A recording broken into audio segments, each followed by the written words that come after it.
Corona virus महामारी के बीच भारत दूसरे मुल्क की हर संभव सहायता कर रहा है, वो चाहे कोई भी क्यों ना हो। किम जोंग के देश नॉर्थ कोरिया को मदद करने के बाद अब भारत ने मालदीव की कमजोर हो रही अर्थव्यवस्था को बढ़ावा देने और आर्थिक सुधार के लिए एक वित्तीय सहायता पैकेज देने की घोषणा करने का मन बनाया है।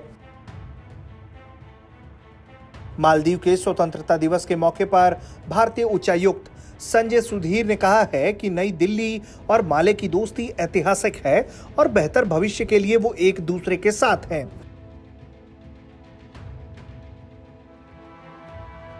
इस कोरोना काल के दौरान भारत ने मालदीव सरकार को चिकित्सा आपूर्ति, आवश्यक खाद्य आपूर्ति, वित्तीय सहायता जैसी चीजों से हर रूप से संभव मदद कर रहा है।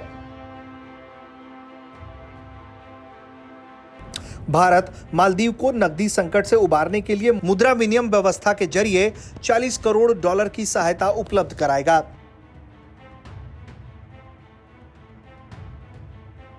मालदीव में लिक्विडिटी समस्या को देखते हुए मदद के तौर पर भारत ने पहले ही $40 करोड़ के करेंसी स्वैप व्यवस्था को बढ़ा दिया है।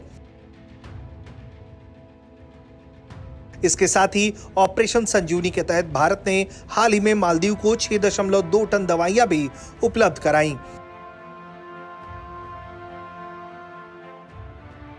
इसके अलावा मौजूदा महामारी के बीच 600 टन फूड आइटम्स भी भारत की तरफ से मालदीव को भेजा गया।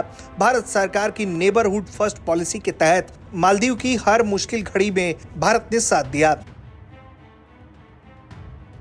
वहीं मालदीव की इंडिया फर्स्ट पॉलिसी ने भी संबंधों को और मजबूत किया है। मालदीव के स्वतंत्रता दिवस पर भारत के राष्ट्रपति रामनाथ कोविंद और प्रधानमंत्री नरेंद्र मोदी ने राष्ट्रपति इब्राहिम मोहम्मद सोलेह को पत्र लिखकर बधाई दी। उच्चायुक्त ने स्वतंत्रता दिवस पर सरकार और मालदीव के लोगों को हार्दिक बधाई और शुभकामनाएं भी दी। इससे पहले भारत से मालदीव ने कोरोना से लड़ने के लिए मदद मांगी थी, जिसके बाद भारत ने तुरंत मदद करने का फैसला किया था। कोरोना वायरस प्रकोप से निपटने की सहायता के लिए डॉक्टरों और पैरामेडिक्स सहित रक्षा बलों की 14 सदस्यीय मेडिकल टीम मालदीव भेजी गई थी।